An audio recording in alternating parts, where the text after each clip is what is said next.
Kalau saya yakinkan sekali lagi, apa yang menjadi sikap saya itu selaras dengan sikap Presiden.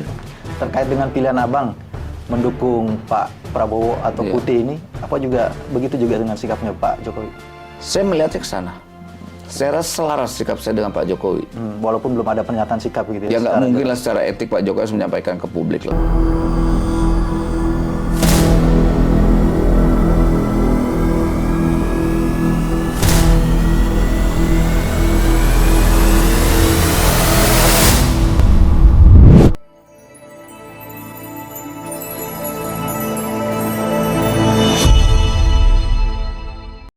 Saya sebut singgung di awal, termasuk yang tidak mendukung masa jabatan Presiden 3 periode. Iya. Alasannya apa? Pertama gini, pertama kita harus tegak lurus terhadap konstitusi. Kedua, kita harus tegak lurus terhadap demokrasi. Di 98, salah satu perjuangan kita adalah membatasi kekuasaan eksekutif, yaitu Presiden. Dan itu tertuang di konstitusi. Pasal 7 kalau nggak salah deh. Pasal 7 ayat berapa gitu, saya masih ingat tuh, Undang-Undang 1945 berapa gitu. Itu hasil revisi kalau nggak ya, kalau salah itu. Ya, kita nggak mau pengulangan sejarah, otoritarianisme bangkit kembali. Gitu pertama. Itu kedua, kita tidak mau Pak Jokowi dijadikan monster terhadap demokrasi. Karena kalau seandainya kekuasaan berlebihan, itu menjadi bahaya, abuse-nya kemungkinan besar terjadi penyimpangan kekuasaan udah pasti. Itu loh. Makanya saya tidak mau presiden yang saya dukung, presiden yang saya hormatin ini harus dijerumuskan dengan jurang yang tidak bertanggung jawab ini, orang-orang yang tidak bertanggung jawab ini. Makanya saya selalu konsisten menolak yang namanya gagasan 3 periode, walaupun saya tahu saya akan dimusuhin. Ya, itu ya. Jadi setelah Munarman, saya menolak 3 periode, saya menolak juga masa perpanjangan, saya juga menolak yang namanya penundaan pemilu. Wah, saya dimusuhin. Yang musuhin saya kan teman-teman saya semua. Tapi ya nggak apa-apa. Waktu akan menguji kebenaran itu. Saya punya keyakinan untuk menguji seorang itu benar atau tidak, uji dengan waktunya. Sampai selama mana dia berjuang, sekonsisten mana dia berjuang. Dan saya nunjukin itu karena itu persoalan integritas. Pak Jokowi gimana Bang terkait dengan, kan ya tentunya kan menampung aspirasi kan 3 periode itu. Kalau beliau sendiri terkait dengan 3 periode itu termasuk yang sejalan dengan Abang atau sejalan dengan pendukung-pendukung yang lain gitu Bang? Kalau saya yakinkan sekali lagi, apa yang menjadi sikap saya itu selaras dengan sikap Presiden. Oke. Itu termanifestasi dengan ungkapan Presiden bahwa orang yang coba mendukung 3 periode menjerumuskan, menampar muka saya, dan apalagi itu ada 3 tuh. Ada pernyataan itu. Ada disampaikan Pak Jokowi, dan itu berkali-kali. Jadi, ya apa yang saya lakukan itu selaras dengan sikap Presiden. Presiden juga punya komitmen untuk menjaga demokrasi. Ya, kalau Abang lihat sendiri sekarang demokrasinya seperti apa Bang? Dari perkembangan sejak tahun 98 sampai dengan tahun ini, apakah Abang melihat demokrasi itu berjalan sesuai dengan apa yang diharapkan, atau memang ada beberapa kebocoran-kebocoran yang akhirnya... Bukan kebocoran lagi sebenarnya. Ada kelompok entitas yang ingin membajak demokrasi kita, bahkan demokrasi di era Pak Jokowi sedikit menurun lah ya. Itu kasihan Pak Jokowi mimpin bangsa ini, dia fokusnya dengan luar biasa, walaupun di belakang bahkan di bawahnya juga banyak yang merongrong beliau, tapi hebatnya beliau dengan teguh, dia tetap tegak lurus terhadap cita-cita dan komitmen dia sebagai pemimpin. Nah, ini pemimpin yang benar gini, dia tidak akan tumbang dengan hanya gelombang-gelombang kecil lah, gitu loh. Dia tetap tegak lurus terhadap cita-cita soal nawacita, kemudian Indonesia sentris, terus bagaimana membangun akses kesejahteraan berbasis yang tadi itu apa, tol laut. Nah, itu dia fokus sekali. Karena saya nggak bisa nemuin lagi presiden kayak begini. Saya nggak, kalau seandainya presiden bukan Jokowi, saya yakin kalau digoyang-goyang itu goyang tuh, tumbang tuh. Pak Jokowi itu makin kuat. Artinya apa? Kita lihat bahwa apalagi per bulan ini ya, itu tingkat kepuasan Jokowi itu 90% itu tidak ditemui oleh presiden manapun di Indonesia. Di Indonesia ya. Di akhir kekuasaannya ya, itu loh. Ini baru Jokowi. Ya, kalau terkait dengan kemarin kan belum lama Mahkamah Konstitusi itu memutuskan bahwa sistem pemilihan umum itu kan terbuka. Abang termasuk yang pendukung terbuka atau tertutup? Saya terbuka dari awal, saya nolak itu tertutup. Karena itu mengkhianati demokrasi yang pernah kita perjuangkan.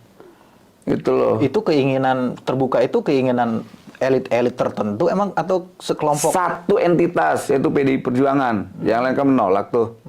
Yang gaungkan pertama pemilu tertutup soal caleg-caleg itu kan PDIP.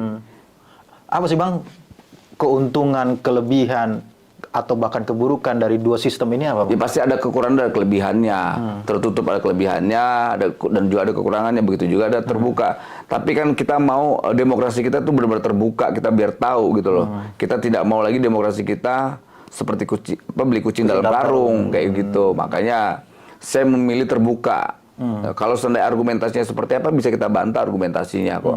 Alasannya nanti kalau orang kaya punya duit yang bisa loh, sama aja kalau tertutup.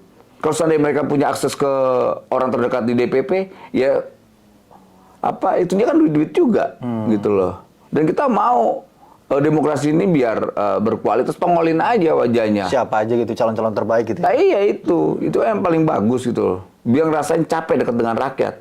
Biar tahu lu jangan nipu, gitu loh. Yang dikhawatirkan dari tertutup itu apa Bang? Jadi tidak apa sesuai dengan. Pertama tidak transparan, kedua kita tidak mau beli kucing dalam karung. Ketiga, ya kita mau ngedidik rakyat ini biar langsung ketemu wakilnya. Iya. Biar tidak seperti dulu waktu Orde Baru. Tidak nemuin kita wakil rakyat, yang ada wakil partai.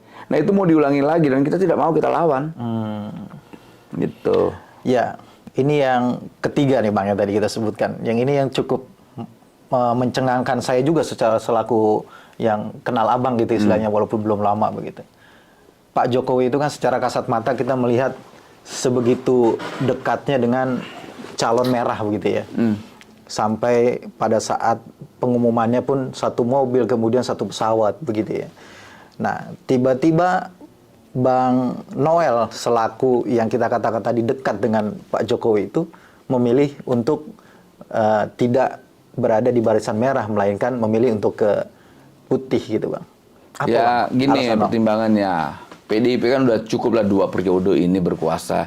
Jangan lagi berkuasa lebih. Tadi dari awal apa yang saya sampaikan, ketika kekuasaan berlebihan terjadinya abuse of power dan kita tidak mau penyimpangan kekuasaan itu terjadi. Apalagi PDI kan Partai Demokrasi Perjuangan, dia paham sekali tentang ideologi perjuangan, ideologi demokrasi. Artinya PDIP harus mengedukasi tentang demokrasi, substansi demokrasi itu. Substansi demokrasi bukan soal kesejahteraan rakyat, tapi bagaimana tetap menjaga keseimbangan dalam demokrasi. Tidak boleh terlalu absolut dalam demokrasi. Itu ketika demokrasi itu hanya dipimpin satu tunggal partai, ya itu akan menjadi partai tiran. Dan kita tidak mau, kita lawan. Selain alasan itu, mungkin alasan ideologis atau cita-cita yang ingin dicapai, apa Bang? Atau Abang pernah menyebut dalam media, kalau saya tidak salah nih ya, mungkin koreksi, untuk calon yang diajukan oleh Merah itu, Abang bilang kalau tidak salah tidak mempunyai ide gagasan begitu. Ya itu salah satunya lah ya, salah satu kenapa saya coba mencalonkan Pak Prabowo, karena memang kita lihat tidak ada gagasan besar yang terlontar dari Mas Ganjar. Kedua juga tidak punya keberanian dan itu bisa kita pertanggungjawabkan. Dulu kawan-kawan ketika saya menyampaikan ini kan semua keberatan tuh. Karena Ganjarnya belum dicapresin. Nah sekarang dicapresin nggak ada juga gagasannya. Artinya apa?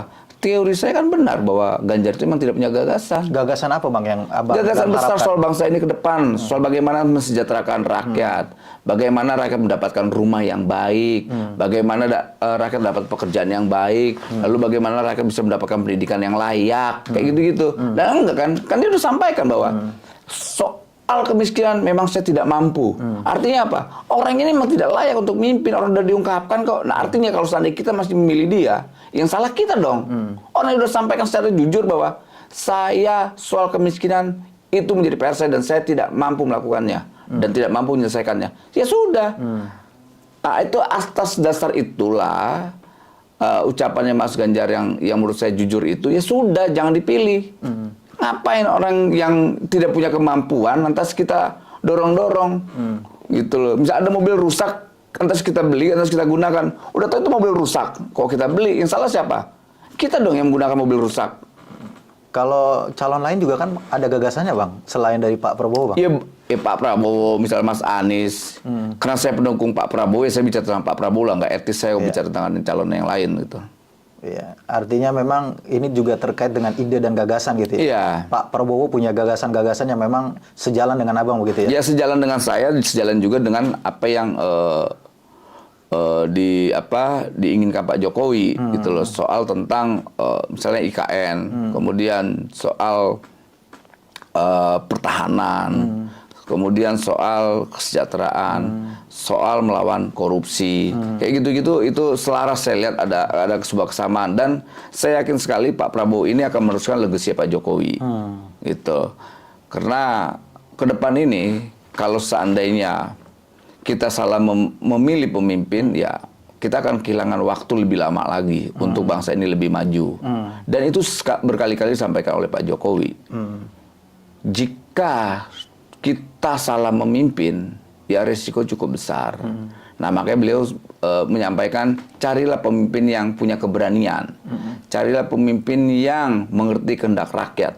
Dan saya melihatnya itu ada di sosok Pak Prabowo. Itu. Iya. Ini kembali yang ke awal nih Bang. Sikap Pak Jokowi itu sama dengan sikap Abang gitu. Terkait dengan pilihan Abang mendukung Pak Prabowo atau Putih ini, apa juga begitu juga dengan sikapnya Pak Jokowi? Saya melihatnya ke sana. Saya rasa selaras sikap saya dengan Pak Jokowi. Walaupun belum ada pernyataan sikap gitu ya. Ya nggak mungkin lah secara etik Pak Jokowi harus menyampaikan ke publik lah. Tapi beliau kan tahu, beliau kan berinteraksi. Beliau juga tahu track record. Kemudian dia tahu kebijakan-kebijakan. Ini orang ini kok nggak berani ngambil kebijakan, oh dia berani ya, gitu loh. Jadi ya Pak Jokowi itu punya standar lah, punya standar dan punya parameter tersendiri dalam mendukung kepemimpinan nasional. Ini kan bukan soal kekuasaan Pak Jokowi. Pak Jokowi ke depan itu bukan soal bicara tentang kekuasaan. Siapa yang bisa menjamin bangsa ini lebih baik ke depan? Itu. Nah ini kan gagasannya nggak ada, apanya nggak ada. Jadi mau dipilih yang mana? Dan itu kan disampaikan berkali-kali oleh Mas Ganjar bahwa saya tidak mampu soal bagaimana mengentaskan kemiskinan. Udah itu cukup. Mau ngapain lagi kita? Cukup itu bagi Abang ya? Iya, berarti orang ini tidak mampu. Sudah.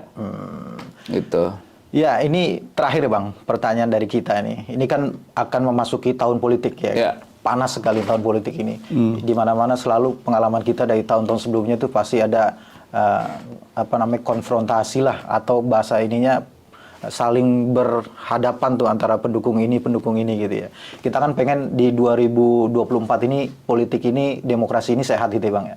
Bagaimana nasihat Abang lah buat kita nih ya, atau buat ya masyarakat? Gini, menghadapi 2024 kita belajar 2014, 2019 polarisasi itu kan keras sekali lah ya.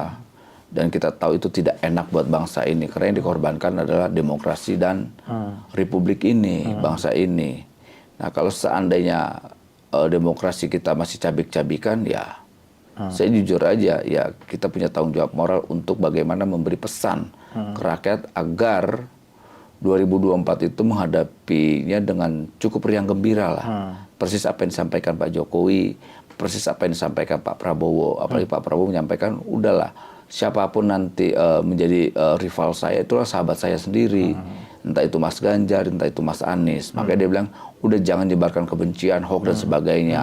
Nah itu sikap kenegarawanan Pak Prabowo dalam menghadapi konsultasi 2024. Nah, tapi nggak kalah penting bicara tentang rekonsiliasi. Bangsa ini harus rekonsiliasi, nggak bisa nggak. Iya. Itu. Super terakhir Bang, bocoran dong.